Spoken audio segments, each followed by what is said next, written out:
British were planning. The chalk geology of the Somme was perfect for this because chalk is solid and self-supporting, unlike the waterlogged clay in other parts of the front. So the Germans dug deep and firm. Some dugouts went 30 to 40 feet underground, reinforced with heavy timber or steel rails, large enough to shelter entire companies of men. They built 2 complete trench systems a kilometer apart, with a third partially completed behind them, and placed carefully prepared machine gun positions on the high ground, because they held all the high ground with a nice clean view of the British positions and open ground in between. And in front of their trenches, they had massive belts of barbed wire, in places 16 rows deep. But the British put their faith in the assumption that the bombardment would destroy all of this. The wire would be cut, the dugouts would be collapsed, the defenders would be dead or too shattered to resist, and the infantry would walk forward and occupy what was left. And voila, they won the war. Despite well-prepared defenses, 7 days of near-constant shelling still meant 7 days of absolute hell for the German soldiers sitting underneath it.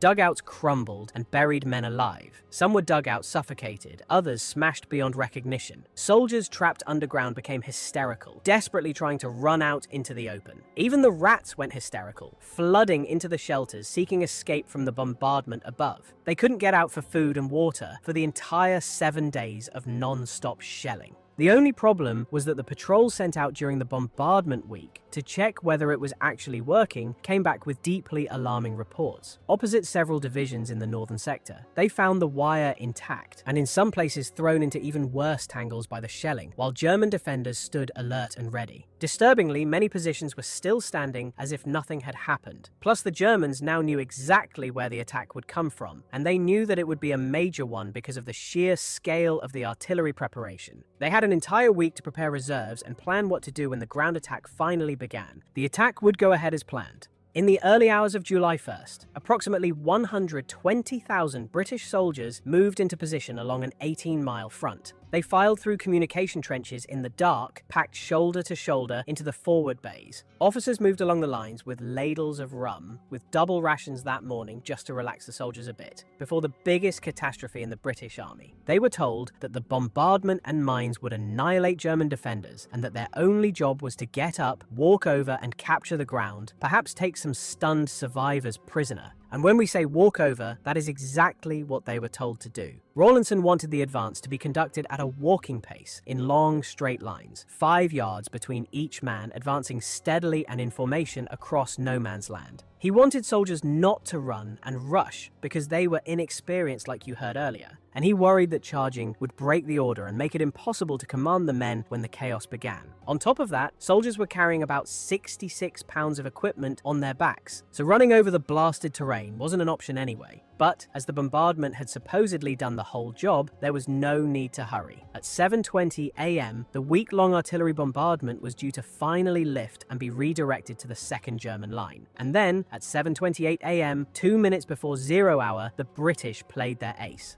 mines. Now, when talking about the horrors of the Somme, we absolutely have to mention the underground mines. In the British sector, on the morning of July 1st, there were 19 prepared mines, 8 of them large and 11 smaller ones. If you're not familiar with the mines of World War I and the whole tunnel warfare, you can later watch our video on that as well. But in short, as it's not the topic of this video, mines were one of the creative attempts to break the trench stalemate. They basically dug tunnels underneath no man's land for months, and then packed tons of explosives beneath the German positions and prepared to simultaneously detonate them, after which the infantry would advance over devastated defenses and capture stunned survivors. That was, of course, if everything worked out according to plan, which in war is almost never. Just the construction of these mines is horrific enough, because tunneling companies were digging narrow tunnels under unstable ground and packing them with explosives, while trying not to be located by the enemy counter-tunneling party that would dig under them and place explosives to collapse their tunnels. It was one of the most terrifying and dangerous jobs in the entire war. Anyway, for the Somme specifically, the British had prepared over 110,000 pounds of aminal explosive beneath German positions. At 7:28 a.m. on July 1st, 2 minutes before 0 hour, the mines were detonated. They obliterated whole sections of the German front, threw earth high into the air, and left giant craters that stand to this day in some places. German soldiers above the mines were buried or crushed by the detonations, with trenches collapsing completely with earth coming together. However, not all mines were detonated simultaneously as planned, and some of them created additional problems for the British infantry now close by. They had to go over the shattered terrain and were hit by falling debris. And on top of that, the surviving German defenders knew that as soon as the artillery had lifted, the infantry attack was already on the way, and they knew what to do. At 7:30 a.m., whistles blew along the entire 18-mile front, and over 100,000 men climbed out of their trenches and began to walk towards the German line. The Germans came up from their dugouts coughing out chalk dust and cordite, and they found something they could barely believe. Long, straight lines of British soldiers walking slowly towards them across open ground. In some sectors, no man's land was 500 yards wide, so they had more than enough time to set up machine guns and bring in the ammo. The wire we mentioned earlier that was supposed not to exist anymore was still standing with just the gaps in it where the heavy shells had hit it. So, soldiers who reached the German line found themselves funneled into the few gaps in the wire, and the Germans had placed their machine guns pointing directly at those gaps. And I think you can already guess what happened next. The bloodiest single day in British military history. By the end of the day, almost 20,000 British soldiers were dead, with 37,000 more wounded. This works out to roughly one man dying every 4 seconds for the entire day, and most of them happened in just the first 30 minutes.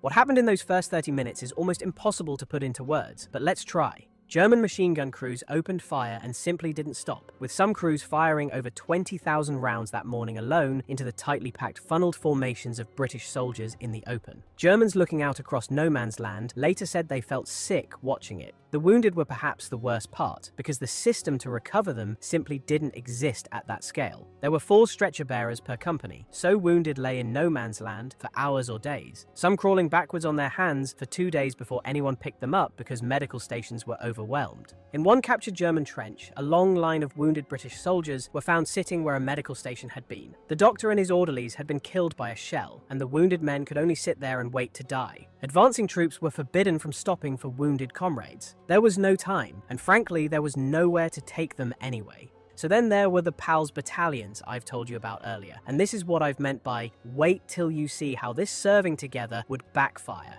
Well, they died together too, whole battalions of men from the same streets and the same towns gone before breakfast. When the casualty lists reached England, in some towns there wasn't a street that didn't have its blinds drawn. The church bell tolled all day. 37 sets of British brothers died on July 1st alone. After the Somme, the remaining PALS battalions were broken up and reinforced with conscripts from across the country, ending their local character forever. And roughly 40% of British casualties at the Somme were diagnosed with shell shock, which in 1916 wasn't treated with much sympathy. And this was just July 1st. The battle would continue for another 4.5 months. Worth knowing that German losses for the day were somewhere between 8,000 and 12,000 men. The French 6th Army, fighting alongside the British in the south, suffered around 1,500 casualties. The southern sector is the only one where everything worked like clockwork. The French had over 900 heavy guns, concentrated on a much narrower front, used a creeping barrage, kept no man's land as narrow as 100 yards in places, and launched their bombardment only hours before the attack to preserve surprise.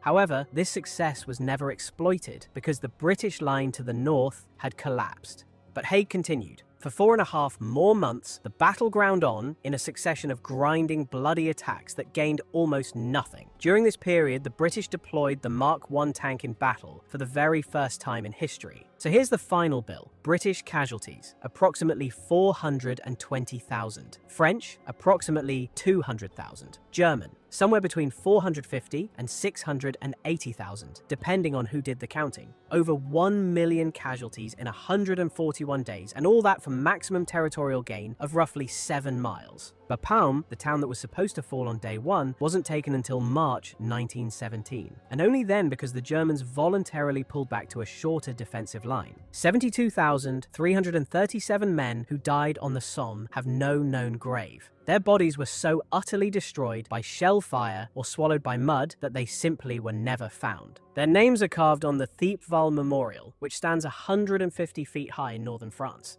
The 1916 Somme film was the first feature-length war documentary ever made. It was released in British cinemas in August 1916 while the battle was still raging, and it was seen by 20 million people in its first 6 weeks, nearly half the entire British population. And one interesting detail to end with, a 27-year-old Bavarian corporal that you might remember better by his name, Adolf Hitler, was wounded at the Somme in October 1916, hit in the thigh by shrapnel near Bapaume. He later described it as more like hell than war.